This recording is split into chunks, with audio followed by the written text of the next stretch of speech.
ہمارے لیے خداوند کے پاک اور زندہ کلام میں سے آج کا پیغام مقدس لوکا کی انجیل اس کا 12واں باب اس کی 13 تا 21ویں آیت تک۔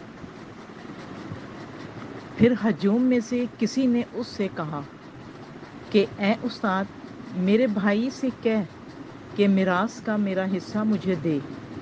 مگر اس نے اس سے کہا کہ میاں، کس نے مجھے تم پر قاضی یا مقسم مقرر کیا؟ اور اس نے ان سے کہا کہ خبردار رہو اور سارے لالچ سے کنارہ کرو، کیونکہ کسی کی زندگی اس کے مال کی فراوانی پر منحصر نہیں۔ اور اس نے ان سے ایک تمثیل کہی کہ کسی دولت مند کی زمین میں بہت فصل ہوئی، اور وہ اپنے دل میں سوچ کر کہنے لگا کہ میں کیا کروں، کیونکہ میرے ہاں جگہ نہیں جہاں اپنی پیداوار جمع کروں۔ اور اس نے کہا، میں یہ کروں گا کہ اپنی کوٹھیاں ڈھاؤں گا اور بڑی بناؤں گا، اور وہاں اپنا تمام اناج اور مال جمع کروں گا، اور اپنی جان سے کہوں گا کہ اے جان، تیرے پاس بہت سا مال بہت برسوں کے لیے جمع ہے، چین کر، کھا پی عیش کر۔ مگر خدا نے اس سے کہا، اے نادان، اسی رات تیری جان تجھ سے طلب کر لی جائے گی۔ پس جو تو نے تیار کیا ہے وہ کس کا ہوگا؟ ایسا ہی وہ ہے جو اپنے لیے خزانہ جمع کرتا ہے اور خدا کے نزدیک دولت مند نہیں۔ پاک کلام کے پڑھے اور سنے جانے پر خدا کی برکت ہو۔ خدا کا شکر ہو۔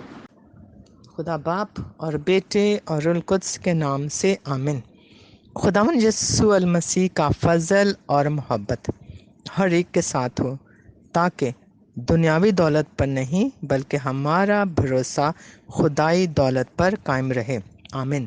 دھیان و گیان۔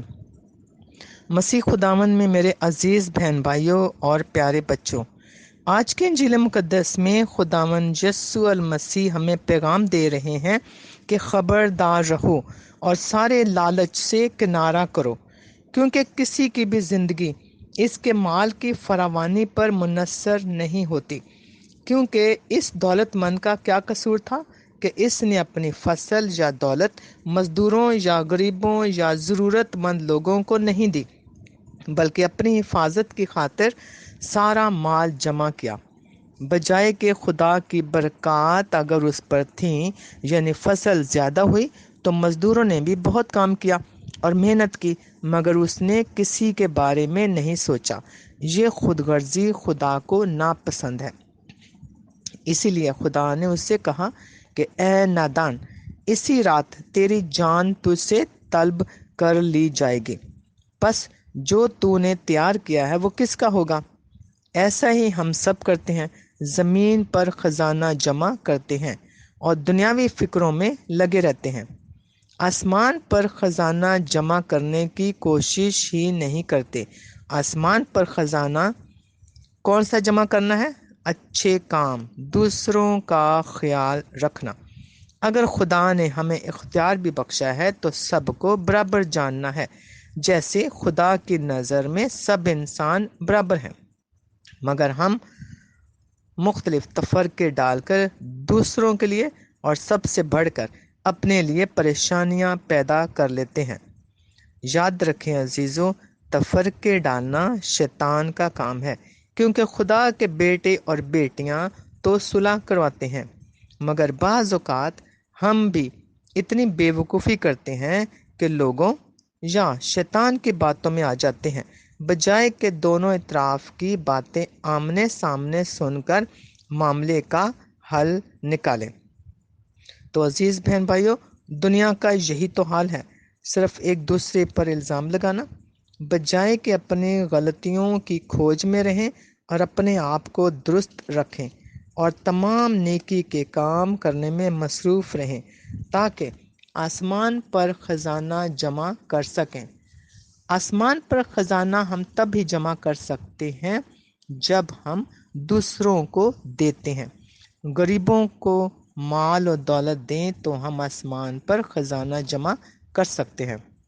جہاں نہ کوئی چور اور نہ کیڑا خراب کر سکتا ہے، مگر ہم زمین پر خزانہ جمع کرنے میں مصروف ہیں، دولت کے نشے میں مصروف، جس کی وجہ سے ہم اپنی اور خاندان کی زندگیاں تباہ کر رہے ہیں۔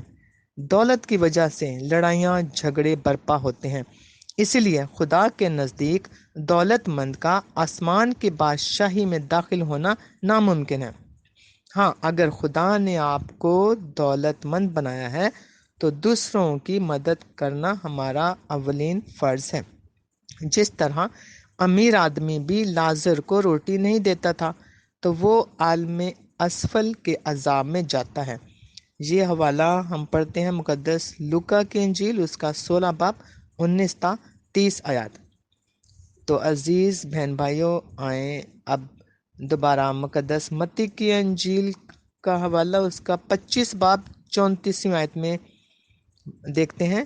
دوبارہ آخرت میں خداوند یسوع المسیح جب دنیا کا انصاف کرنے آئیں گے تو کیا کہیں گے؟ آؤ میرے باپ کے مبارک لوگو، جو بادشاہی بنائے عالم سے تمہارے لیے تیار کی گئی ہے اسے میراث میں لو، کیونکہ میں بھوکا تھا اور تم نے مجھے کھانے کو دیا، پیاسا تھا مجھے پینے کو دیا، ننگا تھا تم نے مجھے پہنایا، بیمار تھا تم نے میری عیادت کی۔